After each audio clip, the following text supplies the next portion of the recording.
So today we're going to be exploring the chemical reactions with the fluid inside of the glow sticks. We have 3 fluids that we're going to be introducing it to, and we're going to see how those 3 fluids interact with what's contained inside here. Glow stick. There's a small glass capsule that contains hydrogen peroxide inside the tube. That's that crack you hear. You're introducing the hydrogen peroxide to a phenyl oxalate ester that triggers a reaction. The hydrogen peroxide then oxidizes the phenyl oxalate ester, breaking it down into 2 byproducts, which are phenol and carbon dioxide. The oxidation releases energy, which is then absorbed by the fluorescent dye. The dye enters an excited state, and when it returns to its ground state, it releases energy in the form of light, which is the glowing we see here, which is called chemiluminescence.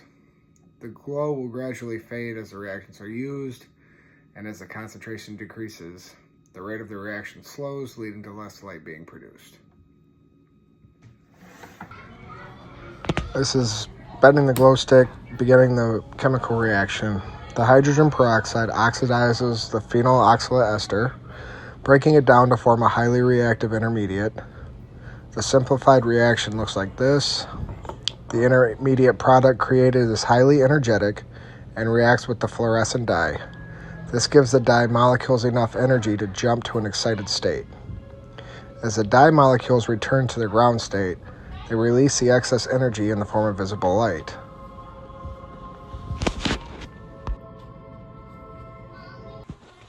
In this next section, we are exposing the contents of the glow stick to open air and allowing the chemical reaction to take place outside of the confinements of the tube.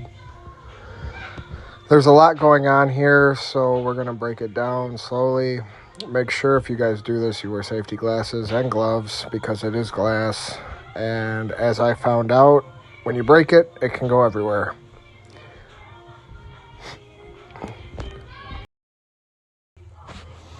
So like I said before, there's a lot going on here.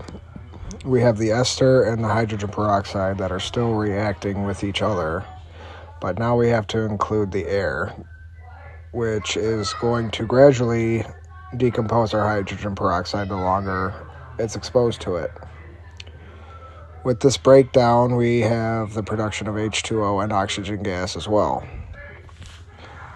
This will often accelerate the presence of the light we see, and it reduces the availability of the hydrogen peroxide because it's also decomposing.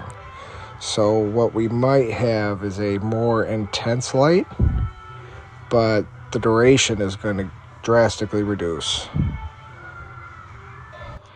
This is due to the reduction of the amount of reactive hydrogen peroxide available to stain the chemiluminescent process. Here I'm adding the ester and the hydrogen peroxide to Dawn dish soap.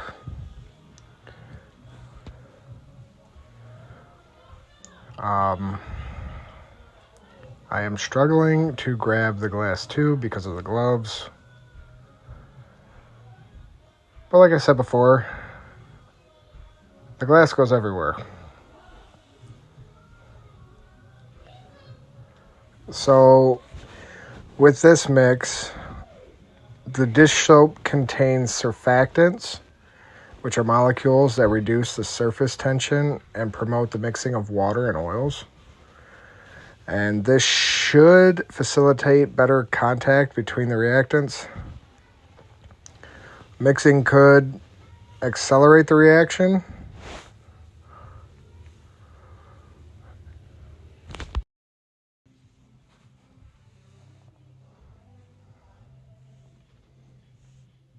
And we see a very intense glow, but like stated before, there's a very rapid breakdown. That intensity is almost instantly gone. This is because of the surfactants before. The hydrophobic and hydrophilic molecules altering the solubility and stability of the chemical reactants. This results in a rapid breakdown of the hydrogen peroxide due to the destabilizing effects of the soap on the hydrogen bonds within the H2O2. While the reaction was intense, the breakdown is much more quicker as the consumption of the hydrogen peroxide occurs. So bear with me here, I'm new to editing videos, but our next solution is isopropyl alcohol. I got rid of the gloves because I was struggling with the tube.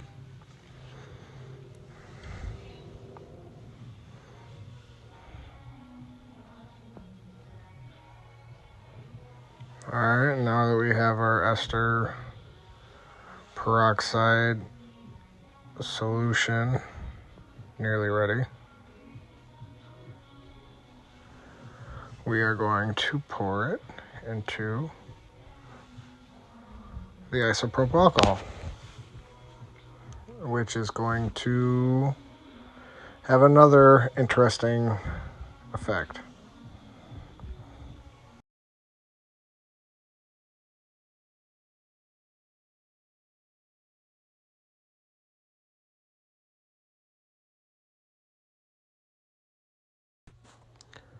So isopropyl alcohol is a polar solvent, but it has a lower polarity compared to water, which is a solvent typically used for the chemiluminescent reaction in glow sticks. As a result, when the phenyl oxalate ester and the hydrogen peroxide are mixed with isopropyl alcohol, the solubility of the chemicals are altered. Isopropyl alcohol dissolves the phenyl oxalate ester to a certain degree, but due to its lower polarity, it is less effective at stabilizing the hydrogen peroxide, which is polar and tends to be less soluble in alcohols compared to water.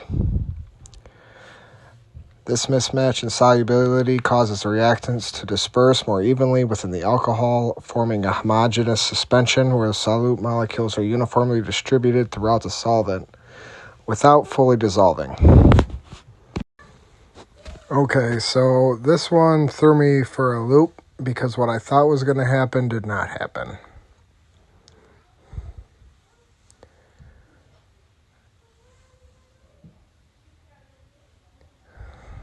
You can see how our glow stick material is suspended inside the bleach.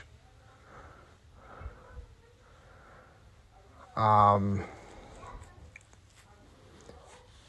still don't understand why it became a heterogeneous suspension, but it should have had the same reaction basically as the Dawn dish soap, because bleach is a strong oxidizer. It should have decomposed the hydrogen peroxide, and we should have had that bright, brilliant light with a much faster rate of decomposition. The glow should have decreased relatively quickly, and I still don't understand what's going on.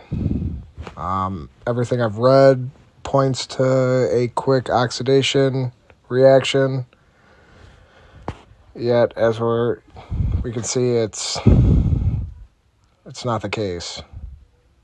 It kind of becomes suspended like water and oil.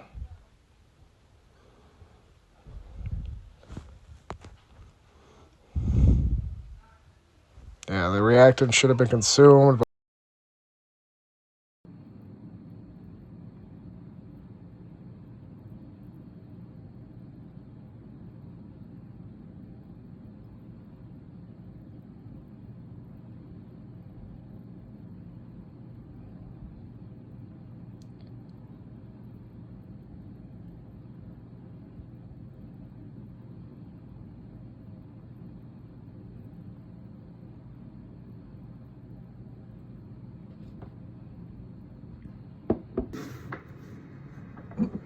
Here's the dish soap. It seems like the reactants have all been used up. There's the rubbing alcohol. It's still got a light glow to it.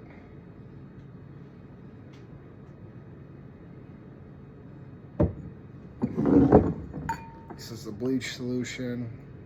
Still in a state suspension almost. I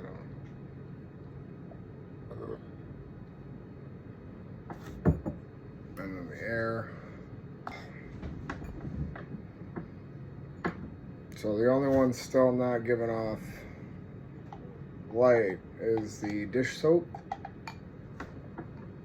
But all the other ones, air, rubbing alcohol, and bleach.